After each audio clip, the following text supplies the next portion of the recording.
এইবারের রমজানে আমি আল্লাহর কাছ থেকে আমার গুনাহগুলো মাফ করাইয়াই ছাড়বো। প্রত্যেক দিন ভাইরা আমার, রমজানের প্রত্যেকটা দিন আল্লাহ তাআলা বহু মানুষকে সাধারণ ক্ষমা ঘোষণা করেন, যাই করছো বান্দা সব মাফ। যে এইবারের রমজানকে আমি আর হেলায় হারাতে দেব না, আমি এবার রমজানে আমার গুনাহ মাফ করাইয়াই ছাড়বো, এই প্রতিজ্ঞা এখন থেকে করতে হবে ইনশাআল্লাহ।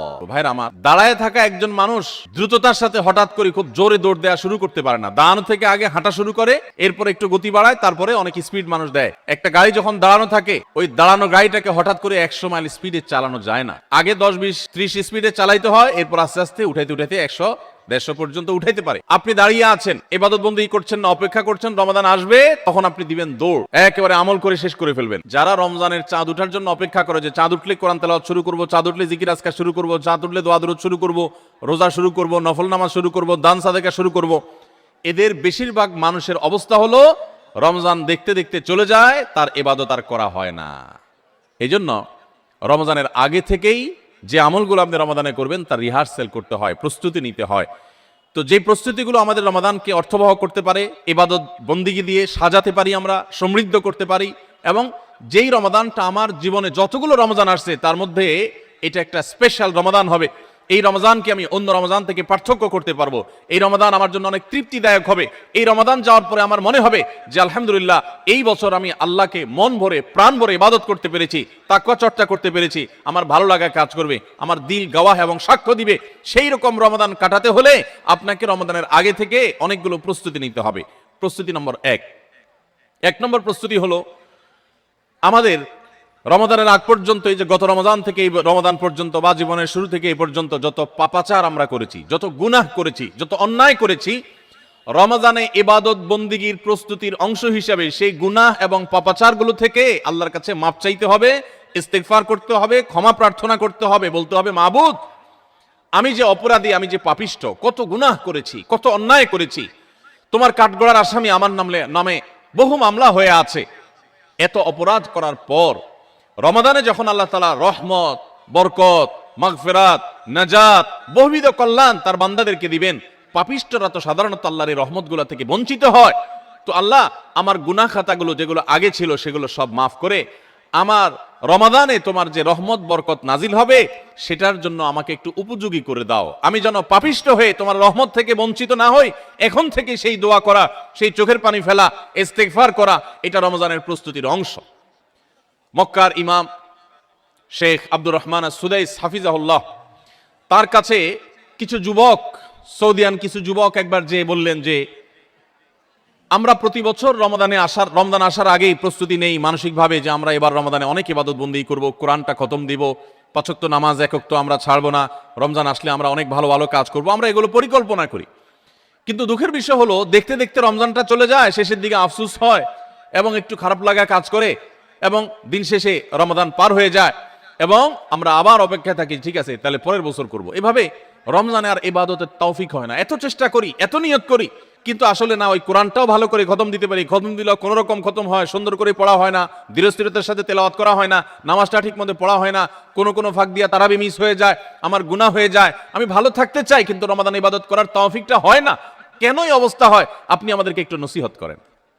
তখন শেখ সুদাইস হাফিজাহুল্লাহ তিনি তাদেরকে বলেছিলেন যে আমার মনে হয় রমজান যখন শুরু হয়, আল্লাহর অবারিত রহমত যখন ঢেকে ফেলে ইমানদারদেরকে, যারা নিজের পাপাচারে, নিজের কৃতকর্মে, নিজের অপরাধে, নিজের গুনাহের কারণে আল্লাহর রহমত থেকে বহু দূরে সরে গেছে, তারা আল্লাহর রহমতের উপযুক্ততা হারিয়ে ফেলেছে। সেই উপযুক্ততা হারিয়ে ফেলার কারণেই আমরা অনেকেই ইবাদত করতে চাই কিন্তু বেটে বলে হয় না। আমরা অনেক চিন্তা করি, অনেক কিছু করব, কিন্তু হয়ে ওঠে না, রমজানটা চলে যায়, কপাল পোড়া হয়ে যায়। রমজানে যদি ইবাদত করতে না পারেন তো এটা শুধু শখের ব্যাপার না, রমজানে ইবাদত করতে না পারলে তো স্বয়ং নবী সাল্লাল্লাহু আলাইহি ওয়াসাল্লাম এবং জিবরিলের বদদুয়ার ভাগীদার হবেন। বাউদা মান আদরাকা রমাদান ফালাম ইগফার লাহু ওয়া লাম ইগফার লাহু, যে ব্যক্তি রমজান পেল অথচ তার রমজানের গুনাহ খাতাগুলোকে মাফ করাইতে পারলো না, আল্লাহর রহমতের ভাগীদার হতে পারলো না, এ তো কপাল পোড়া, এ ধ্বংস অনিবার্য। তাহলে আমরা আল্লাহর রহমত থেকে বঞ্চিত হই, ধ্বংসের দ্বার প্রান্তে চলে যায়। রমাদানে কত মানুষকে আল্লাহ মাফ করেন। আমি কপাল পড়ার মতো সেই জায়গায় দাঁড়ায় আছি। আগে যা ছিলাম রমজানও তাই, একটু রোজা রাখলাম, একটু ইফতার করলাম, একটু সাহারি খেলাম, একটু তারাবি টুকটাক পড়লাম, বাস এ হলো আমার রমজান। রমজান চলে যায়, আমার চোখের পানি আসে না, আমার দোয়া আসে না, আমার কান্নাকাটি আসে না, আমার ক্ষমা প্রার্থনা আসে না, আমার তওবা আসে না, আমার ইস্তিগফার আসে না, আমার জীবনটা পরিবর্তন হয় না, আমার সংশোধন হয় না, আমার আত্মশুদ্ধি হয় না, আমি কপাল মতো পড়ার মতো পড়ে থাকি।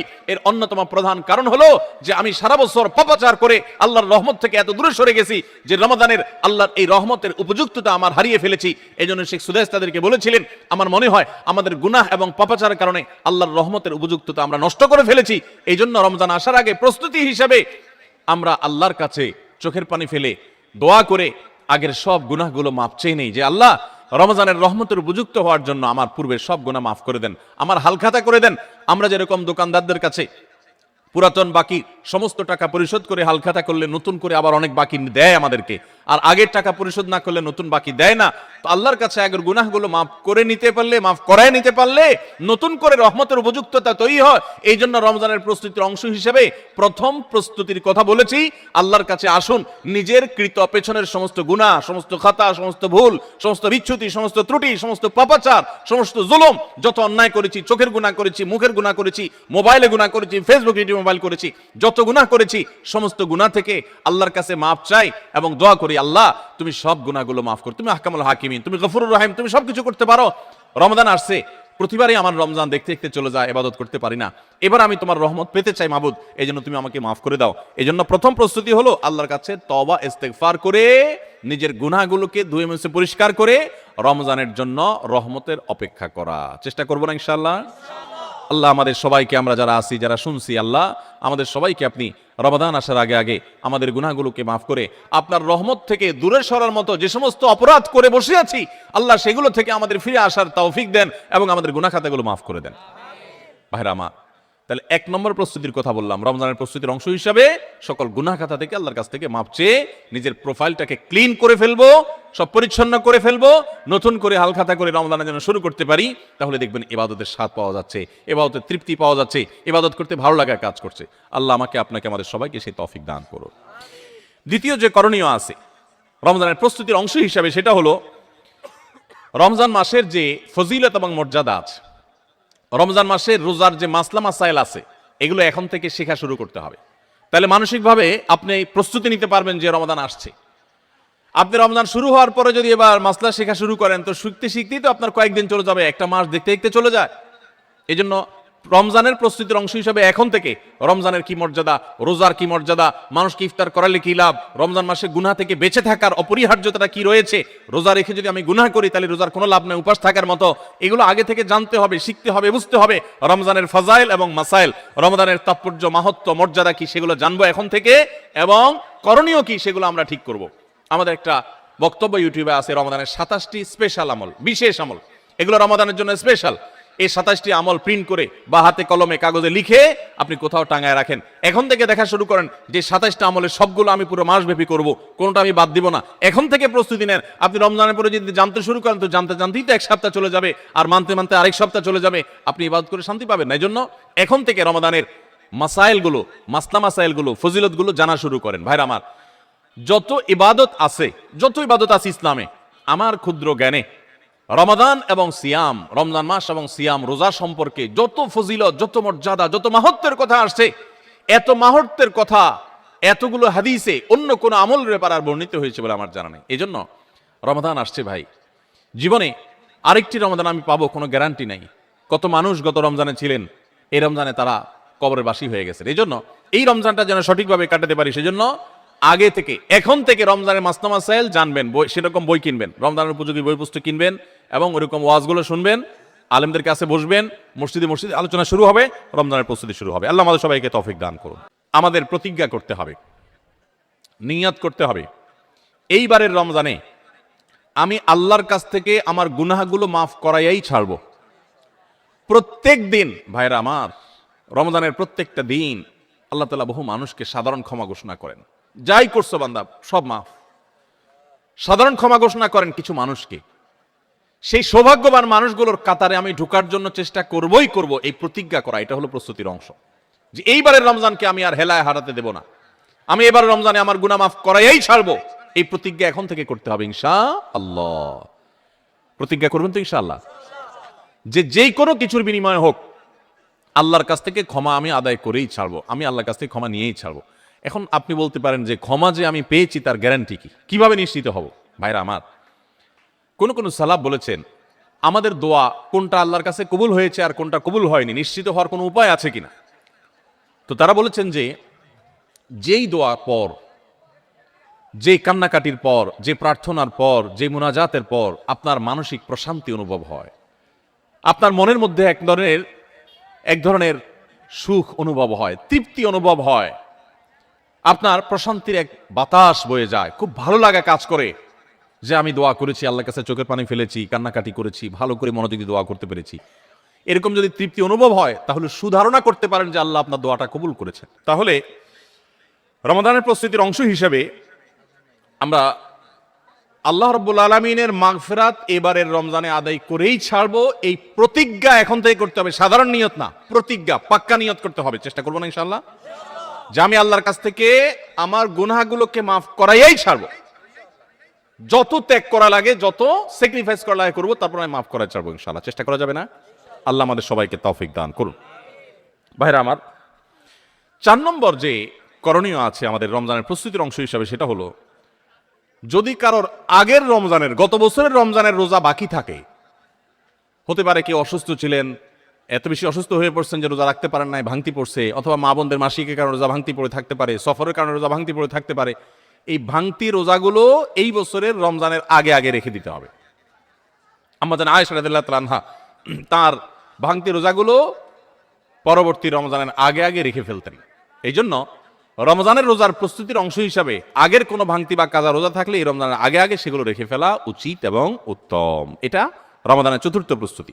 5 নম্বর প্রস্তুতি হলো নিজের অন্তরকে শিরক এবং হিংসা থেকে মুক্ত করা। আল্লাহর সাথে কোনো কাউকে, সেটা কোনো মাজারে শায়িত ব্যক্তি হোক, কোনো জীবিত ব্যক্তি হোক, কোনো কাউকে আল্লাহর সাথে অংশীদার সাব্যস্ত করা যাবে না।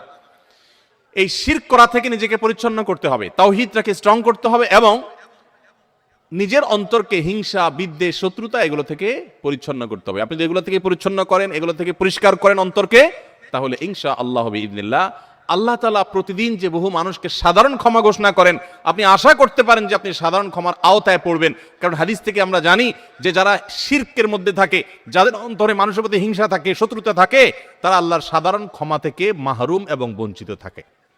অতএব আল্লাহর সাধারণ ক্ষমার উপযুক্ত হওয়ার জন্য নিজেদের অন্তরকে এই সমস্ত গুনাহ থেকে, বিশেষ করে শিরক এবং হিংসা থেকে পরিচ্ছন্ন হতে হবে। এটা হবে রমজানের প্রস্তুতির অংশ। রমজানে আল্লাহ রাব্বুল আলামিন প্রতিদিন অগণিত মানুষকে মাফ করে দিবেন, বহু মানুষকে আল্লাহ তাআলা মাফ করে দিবেন। যেহেতু বহু মানুষকে আল্লাহ তাআলা মাফ করে দিবেন, তো আমি তাদের মধ্যে যেন থাকি, সেজন্য আমি আমার অন্তরকে হিংসা এবং শিরক থেকে পরিচ্ছন্ন করব। 6 নম্বর প্রস্তুতি হলো বিশেষ করে সামাজিক যোগাযোগের মাধ্যম এবং আমাদের মোবাইল ফোনগুলো নিয়ন্ত্রণ করে ফেলতে হবে, যেগুলো আমাদের ইবাদত বন্দেগীর ক্ষেত্রে বড় ধরনের বাধা সৃষ্টি করে। অনেকেই আছি যে সোশ্যাল মিডিয়ার আসক্তিতে আমরা এরকম ভয়াবহ একটা পর্যায়ে, যে আমাদের ইবাদত বন্দেগীর ক্ষেত্রে সবচেয়ে বড় বাধা হলো আমাদের এই ফেসবুকের নেশা, টিকটকের নেশা, ইউটিউবের নেশা, মোবাইলের নেশা, গেমসের নেশা। অন্তত রমজান মাস উপলক্ষে আমরা আমাদের এই সমস্ত বিষয়গুলো থেকে যদি বেরিয়ে আসতে পারি, এটা হবে সবচেয়ে বড় কার্যকর পদক্ষেপ, সবচেয়ে বড় প্রস্তুতি, সবচেয়ে বাস্তবসম্মত প্রস্তুতি। যদি আপনার হিম্মত থাকে, শুনেন, নেক আমল করার জন্য কিছু বুকের বল লাগে, মেরুদণ্ড লাগে, এগুলো সবাই পারে না। এগুলোর জন্য সৎ সাহস লাগে। ইমানদার যুবক, আমার জীবনটা শেষ হয়ে যাচ্ছে, হেয়ালিপনায়, হেলায় পেলায়, যা খুশি তা করে জীবনটা পার করে ফেলছি, এই মোবাইল স্ক্রিনের পিছনে আমার পুরো জীবনটা বরবাদ করে ফেলছি, আর কত? আলাম ইয়ানিল্লাযীনা আমানু আন তাখশা কুলুবুহুম লিযিকরিল্লাহ। আল্লাহ বলেছেন, আল্লাহর স্মরণে অন্তর বিগলিত হওয়ার মতো সময় কি ইমানদারদের এখনো আসেনি? যুবক ভাই আমার, সালহাতু সঙ্গে বুদি দিল খারাস আজ মুদে এক জামানা খাকে বাস। বহু বছর তো পাথর হয়েছিলে, আসুন এই রমাদানটা একটু মাটি হয়ে দেখি, একটু চোখের পানি ফেলে দেখি, একটু কান্নাকাটি করে দেখি।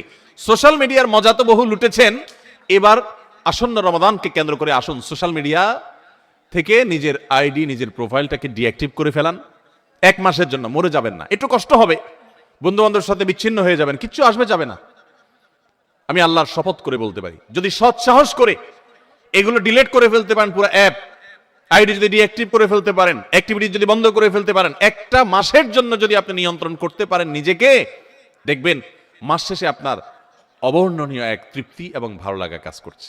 এই জন্য সৎ সাহস করতে হয়, হিম্মত করতে হয় যে আসন্ন রমাদানে আমার ইবাদতে বড় বাধা হলো আমার এই ফোনের নেশা, মোবাইল টিপাটিপির নেশা, সো আমি এটা থেকে বেরিয়ে আসবো। আমরা যদি সৎ সাহস করি, হিম্মত করি, নিয়ত করি যে আমি এই রমাদানটাকে ইবাদতে কাটাবার প্রয়োজনে আমি কোরআন তেলাওয়াত করব, আমি বই পুস্তক পড়বো, আমি সুন্দর করে নামাজটা পড়বো, আমি আমার অন্যান্য কাজকাম করবো, স্টুডেন্ট হলে পড়ালেখা করবো, অন্যান্য কাজকাম করবো, এর বাইরে আমি আমার সময়ের অপচয় থেকে বাঁচার জন্য আমি এই অপারেশন করব, নিজের প্রতি নিজে এই শক্ত এবং কঠিন অভিযান পরিচালনা করব। যদি আমরা নিয়ত করি, আল্লাহ তাআলা আমাদেরকে সাহায্য করবে। নিয়ত করা যাবে না ইনশাআল্লাহ? আল্লাহ আমাদের সবাইকে এই নিয়ত করার মতো সৎ সাহস দান করুন।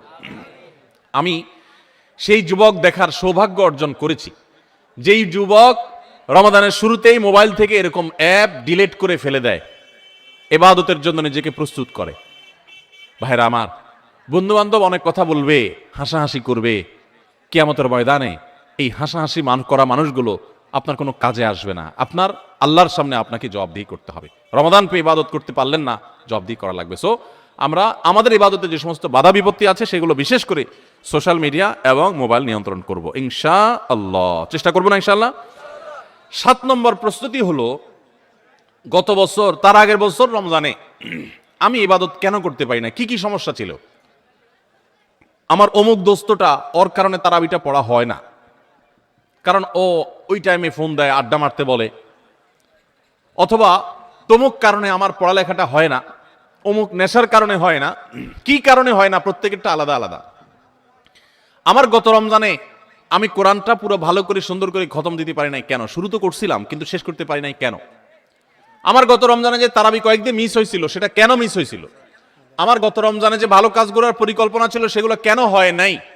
সেই বিষয়গুলো আমাদের চিহ্নিত করতে হবে, খুঁজে বের করতে হবে। বের করে এইবারের রমাদানে যেন সেগুলো রিপিট না হয়, সেগুলো যেন আর পুনরায় দেখা না দেয়, আগে থেকে সিদ্ধান্ত নিতে হবে এবং প্ল্যান করতে হবে যে আমার গত রমজানে কি সমস্যা ছিল। ও শেষের দশকে যে আল্লাহ লাইলাতুল কদর রেখেছেন, ওই দশকটাতে আমার ঈদের কেনাকাটার কারণে আমি এগুলো করতে পারি নাই, তাহলে এবছর ঈদের ঝামেলা আমি আগেই সেরে ফেলবো। আমি বাড়ি যাওয়ার নাম করে যাইতে একদিন, আসতে যাইতে একদিন, পথে একদিন, যাওয়ার পরে আবার শরীরকে ফ্রেশ করতে আরেক দিন, আমার শেষের 27তম রাত, আমার 28তম রাত, শেষের রাতগুলো ইবাদত করতে পারি নাই। মার্কেটে ঘুরছি, শপিং মলে ঘুরছি, আমার জিন্দেগি বরবাদ করছি। তাহলে গত বছর আমার ইবাদতের ক্ষেত্রে যেগুলো বাধা ছিল, যেগুলো কাঁটা ছিল, এই বছর সেগুলোকে আগে থেকে দূর করার পরিকল্পনা করতে হবে। এটা হলো রমজানের প্রস্তুতি। কথা বুঝেন নাই? মা বোনরা ইফতার বানাইতে বানাইতে ইফতারের আগে দোয়া কবুল হয়, মূল্যবান সময়টা নষ্ট করে ফেলছেন, পারেন নাই। তো এই বছর পরিকল্পনা করেন যে আগে থেকে যেই জিনিসগুলো তৈরি করে রাখা সম্ভব, যতটুকু গোছায় রাখা সম্ভব সেগুলো গোছায় রাখবো। আর পরিবারের সদস্যদেরকে নিয়ে বসেন, এবার আমরা সবাই একটু ভালো করে ইবাদত করতে চাই, হেয়ালিপনা করতে চাই না। আমরা রমাদান খেয়ে পরে কাটানোর জন্য আল্লাহ দেন না, ইবাদতের জন্য দিয়েছেন। এই রমাদানের মূল্য এত বেশি যে এই রমাদান চলে যাচ্ছে, আমরা বেশিরভাগ মানুষ উপলব্ধিও করতে পারছি না, অথচ এই একটা রমাদান আমার গোটা জীবনকে পরিবর্তন করার জন্য যথেষ্ট। আপনারা জানেন জান্নাতের একটা স্পেশাল গেট আছে, নাম হলো রাইয়ান। এই রাইয়ান নামক গেট দিয়ে আল্লাহ রাব্বুল আলামিন শুধুমাত্র রোজাদারদেরকে প্রবেশ করার সুযোগ দিবেন যারা রমাদানে ইবাদত বন্দেগী করেছে, আল্লাহর নাফরমানি থেকে বেঁচে থেকেছে, তাকওয়ার জীবন অবলম্বন করেছে। আল্লাহ তাদের মর্যাদা দিবেন ওই স্পেশাল গেট দিয়ে প্রবেশ করে। এই জন্য জাহান্নাম থেকে বাঁচার জন্য, জান্নাত লাভের জন্য পরিবারের সদস্যদেরকে নিয়ে বসেন যে আমাদের এবারের রমাদানে আমরা ইবাদত করব। আমাদের গত রমজান ইবাদত কেন হয় নাই? কারণ ইফতারিতে আমাদের 10 আইটেম না হলে হয় না। এবার আমরা আইটেম কমাই, আমরা একটু খাবার পরিমাণ কমাই, যেই খাবার খেতে আমাদের ঝামেলা হয় আমরা করব না। যদি কোনো মহিলার ইফতারের প্রস্তুতি ইবাদত না হয়, সাহারির সময় তার ঝামেলা তৈরি হয়, তাহলে এগুলো আগে ভাগে প্ল্যান করতে হবে কিভাবে কমানো যায় ঝামেলাগুলো। হয় পরে করব, নয় আগে করব, নয় পরিবারের সদস্যদের সাহায্য নিব, নাহলে আইটেম কমাবো, কিভাবে হতে পারে প্ল্যান প্রোগ্রাম করতে হবে। বেড়াবেড়ি, দাওয়াত খাই, হ্যাঁ, ইফতার পার্টি, সাহারি পার্টি, এগুলো করতে গিয়ে আমার ইবাদত হয় নাই, সো আমি এবছর সেগুলো করব না। এই জন্য গত বছরের সমস্যাগুলো চিহ্নিত করে সেগুলো থেকে এবার দূরে থাকার চেষ্টা করতে হবে। এটা হলো 7 নম্বর প্রস্তুতি। 8 নম্বর প্রস্তুতি হলো রমজানের যে আমলগুলো আছে, রমজানের ওই যে বললাম 27টা স্পেশাল আমল আছে হাদিসের আলোকে, 27টা। রমজানের সবচেয়ে বড় আমল কি ভাই? রমজান মাসের সবচেয়ে বড় আমল কোনটা? সবচেয়ে বড় আমল হলো রোজা রাখা। রোজা রাখার চেয়ে বড় কোনো আমল আছে? রমজানের দ্বিতীয় আমল হলো রাতে তারাবি পড়া, তৃতীয় আমল হলো কোরআনে কারীমের তেলাওয়াত করা, আল্লাহর কাছে দোয়া করা আরেকটা আমল, উমরার তৌফিক থাকলে উমরা করা আরেকটা আমল, নবী সাল্লাল্লাহু আলাইহি ওয়াসাল্লাম রোজার আগে প্রচুর মিসওয়াক করতেন, সেটা আরেকটা আমল, শেষ দশকে ইতিকাফ করা সেটা আরেকটা আমল, শেষ দশকের বিজয় রাতগুলোতে ইবাদতের চেষ্টা করা সেটা আরেকটা আমল, লাইলাতুল কদর পাওয়ার চেষ্টা করা আরেকটা আমল, লাইলাতুল কদর পেয়ে গেলে আল্লাহুম্মা ইন্নাকা আফুউন তুহিব্বুল আফওয়া ফা'ফু আন্নী পড়া আরেকটা আমল। এই রকম 27টি আমল স্পেশাল আছে রমাদানের জন্য, যেগুলো কোরআন এবং হাদিস থেকে প্রমাণিত। তাহলে সেই আমলগুলোকে এখন থেকে টুকটাক করা শুরু করার চেষ্টা করা। একটু নফল রোজা রাখেন, তাহলে রমজানে যে রোজা রাখবেন ওটা সহজ হবে। এখন থেকে রোজা রাখার অভ্যাস করেন, নবী সাল্লাল্লাহু আলাইহি ওয়াসাল্লাম বিশেষ রোজা রাখতেন। আপনি এখন থেকে দান সাদাকার অভ্যাস শুরু করে দেন, প্ল্যান পরিকল্পনা শুরু করে দেন। এইটা হবে রমজানের প্রস্তুতি, যে রমজানে যে আমলগুলো করবেন এখন থেকে সেগুলো শুরু করে দেন। ওই যে বললাম, দান ও গাড়ি 100 মাইল স্পিডে চলতে পারে না, আগে 20 মাইল স্পিডে চলেন, শুরু করে দেন। এরপর চাঁদ উঠলে রমজান শুরু হয়ে গেলে আপনি 100 মাইল স্পিডে যেতে পারবেন। চেষ্টা করবেন না ইনশাআল্লাহ। তাহলে 8 নম্বর আমল হলো ভাই, রমজানে যে আমলগুলো করব সেগুলোকে এখন থেকে রিহার্সেল শুরু করে দিব, প্রস্তুতিমূলক ওয়ার্ম আপ এটা শুরু করে দিব, মহড়া শুরু করব একটু একটু করে, যে রমজানের তেলাওয়াত করব এখন আর ধরবই না। না, তো রমজানে আমি প্রতিদিন 1 পারা পড়বো, এখন 1 পৃষ্ঠা পড়ি। রমজানে প্রতিদিন 3 পারা পড়বো, এখন 1 পারা পড়ি। আমি একটু একটু করে কোরআনের সাথে সম্পর্ক করি, কোরআনটাকে রেডি করি, কোরআন কিনে প্রস্তুত করি নেই যে কোনটা আমি পড়বো না পড়বো, সেগুলো রেডি করি। 9 নম্বর আমল হলো, রমাদানের সময় আমি কোন আমল করব না করব, কখন কি করব, এটার একটা চার্ট রেডি করে ফেলবো। আমার কোরআন খতম করতে হলে এমন টাইমে কোরআন তেলাওয়াত করতে হবে প্রতিদিন যখন কোনো কাজ থাকে না, ফজরের পরে আমি একটু কোরআন তেলাওয়াত করে তারপর ঘুমাবো, তাহলে ওই টাইমে তার অন্য কোনো ঝামেলা থাকে না, আমার আর মিস হবে না ইনশাআল্লাহ। তারাবির পর আমি শোয়ার আগে একটু তেলাওয়াত করি, তারপর শোবো। আবার ভোর রাতে দোয়া কবুল হয়, সাহারি খাইতে উঠলে আমি প্রতিদিন 10 মিনিট হাতে রাখবো একটু দোয়া করার জন্য। আগে থেকে এগুলো চার্ট তৈরি করে ফেলতে হয়, যে কোন টাইমে আমি কি করব।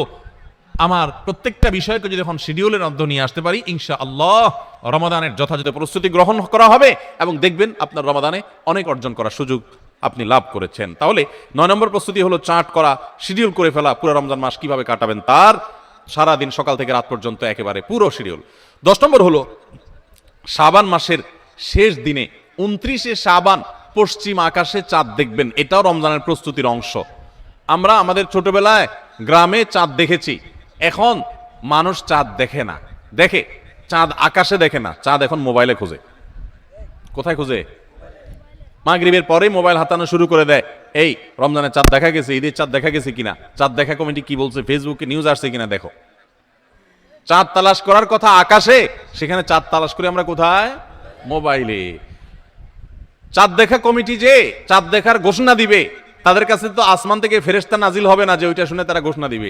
আমরা সারা দেশ থেকে দেখলে, তাদেরকে নিউজ দিলে তারপর না তারা সেই নিউজের ভিত্তিতে ঘোষণা দিবে। তো আমরাই যদি সবাই চাঁদ দেখা বন্ধ করে দেই, তাহলে তারা কিভাবে ঘোষণা দিবে?